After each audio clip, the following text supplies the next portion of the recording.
If there is one thing in this world that I love more than anything, it's reading.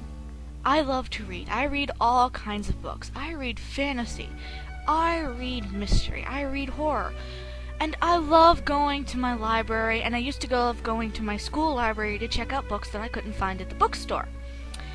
Doesn't everybody love it when they go to the library and they can't find the books on the shelves, and they go and ask their librarian if they have a copy, and they find out it's banned?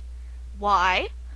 Because somebody picked up the book and decided that they didn't agree with certain aspects, or didn't think it was appropriate for the age group it was published for, or simply opened a book, found a curse word, and decided nobody should have to read a book with a curse word in it, even if it's an adult book.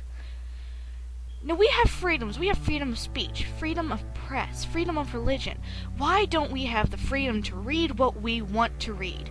There is no reason why, simply because somebody didn't like a book, that they have the right to take away everybody else's right to read that book.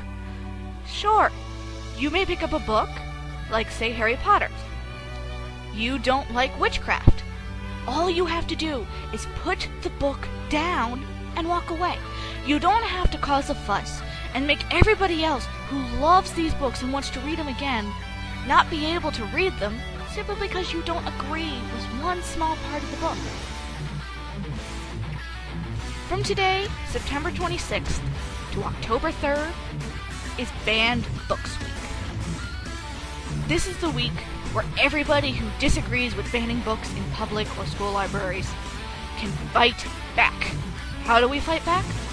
You can go to the ALA website and find out what you can do. You can find out if there are events, you can find out if you can set up a display, or you could find out if there's any kind of rallies or anything you can join. Or, if all else fails, in order to support this, simply go to your library, find a banned book that is still available in your library that isn't available somewhere else, and read it. It might be liberating for you, but for others, it's more liberating to figure out that people other than themselves do enjoy these books and don't care what other people think. Many books have been banned. Hundreds of books have been banned and challenged throughout the United States. These books you're seeing, flashing right before you, are just a few of them. Each day for the rest of this week, I will read an excerpt from one of these books, maybe 2 a day, and post them. So you can see just why these books were banned.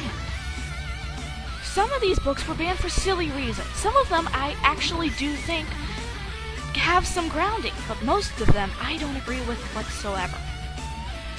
So, you see these books. I'm not going to tell you the reasons why. Pick them up, find out for yourself, see if you agree. And thank you for listening.